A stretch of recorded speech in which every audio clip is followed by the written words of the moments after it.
नौशी जी, खाना तैयार है। क्या है बे?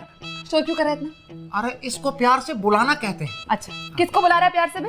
अरे आपके अलावा इस दुनिया में और कोई प्यार करने वाला है ही ना। अच्छा, मतलब तू मुझे बुला रहा था? नहीं, नौशी सामने वाले चौकीदार का नाम। अरे आपको ही बुला रहे थे खाने पे हम।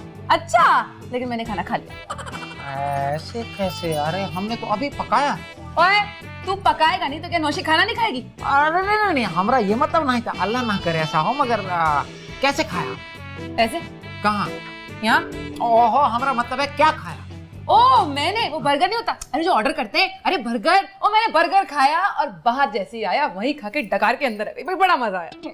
ये बर्गर आपके हल्क से उतरा कैसे? फंदा नहीं लगा आपको हमरे बगैर खा लिया आपने? ओए, मुझे मारने का प्लान बना रहा है क्या? बड़ा मजा आया, सुकून से खाया और अंदर आ गई, समझा? बर्गर खा लिया और अब हम भिंडियां खाएंगे। हाय नसीब अपना अपना। ऐसे भिंडी कोई